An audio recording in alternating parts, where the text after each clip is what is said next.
Apparently. Our program guest this morning is the Shadow Minister for Energy and Resources, Ian Macfarlane. But before then, we'll see what the Sunday papers are saying. And Parliament sits this week. For the last time this year, the mining tax will be the central issue. And Lenore Andrew Wilkie gave the government some encouragement on the mining tax. Yeah, a bit. Misha Schubert has the story in the Sunday Age. Gillard sweats on Wilkie's tax call about the mining super profits tax, which the government wants to get through the lower house in this last week. He's sounding positive-ish. He's saying he's mindful of strong public support for the concept and was not going to die in a ditch over it.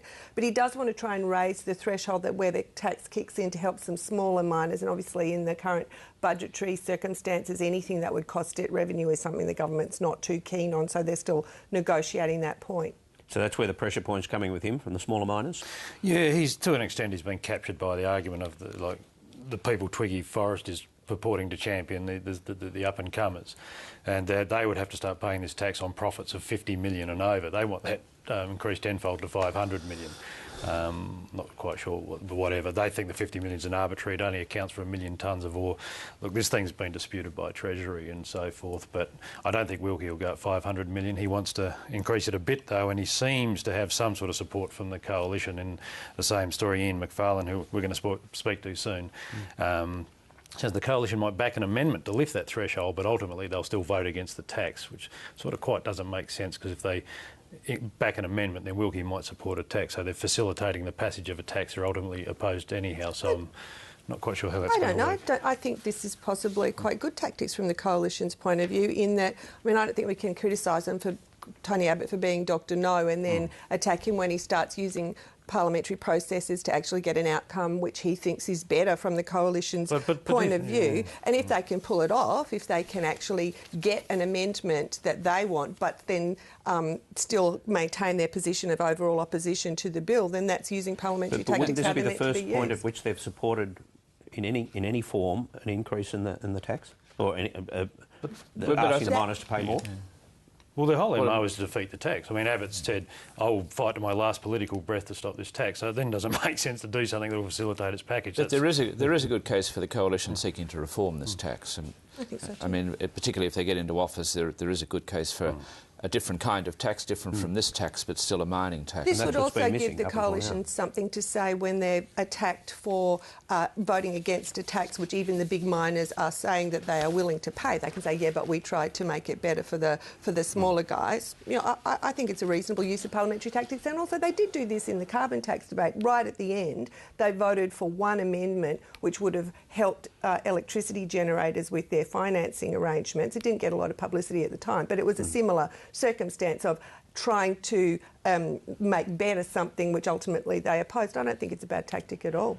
Now, Gerard, there's a Queensland poll in the Sunday Mail, and the Liberal National Party still headed for an easy victory on the strength of this. Yes, according to the Galaxy poll in the press in Brisbane today, the two-party preferred lead is 62% to the Liberal National Party and 38% to Labor, which would be a whopping victory for Campbell Newman and his colleagues. Anna Bligh's position's improved a bit, and the approval preferred Premier rating is now 51 to 40, which is a better result for Anna Bligh as coming back. But I think the key issue here is the primary vote. Liberal National Party on 50, Labor on 28, which is what they've been getting around the place lately in New South Wales and elsewhere. And the Greens on 10, so the Greens not making much difference again. So it's good news for Mr Newman, but there is something there for Anna Bligh. A 50% primary vote will pretty much do it, won't it? That'll be enough. Phil, there was a real poll in New South Wales yesterday. I want to try and make sense of that. Yeah, lock up your daughters, Labor's back. It's we had a by-election in the state seat of Clarence in northern New South Wales. Now, it is interesting. I mean, Labor got absolutely smoked at the state election up there. They got 10% of the primary vote. They got 28 as of final counting last night. So it's an 18% swing back. They still got killed. The Nats held the seat easy, but with a 16% swing against them. But I think what it does show is things are correcting after that after the people of New South Wales unloaded on Labor at the state election. I mean, that's a fairly big swing in 6 months to come back. So I think things are sort of maybe resuming a more normal balance. Yes, but in Clarence was perhaps the biggest swing at the election, and that was a huge swing to Barry O'Farrell's team in Clarence last time. So that's sort of coming back. It is giving new definition to the meaning low base. Yes, exactly. Well, when John Robertson says we tripled our vote and they ended up with 28%, you don't really want to go back and look at the previous figure, do you? No, but there was always going to be a correction after that March result, and you'll find that'll happen at the next state election too. You'll probably see swings of this magnitude in a lot of Labor seats as things correct. They still may not win the election, but as Lenore said, coming off a low base. Now, Lenore, there's some rather disappointing figures out on superannuation.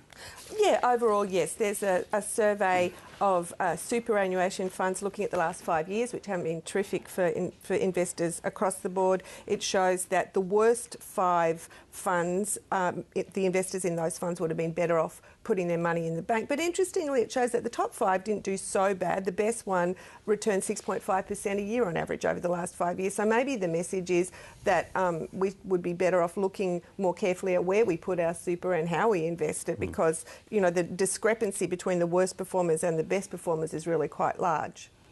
Of course, there are tax benefits for superannuation recipients, so that's another factor. Especially those who salary sacrifice. Yes. OK, that's the Sunday Papers, and we'll go to our program guest now, the Shadow Minister for Energy and Resources, Ian Macfarlane, who joins us from our Brisbane studios.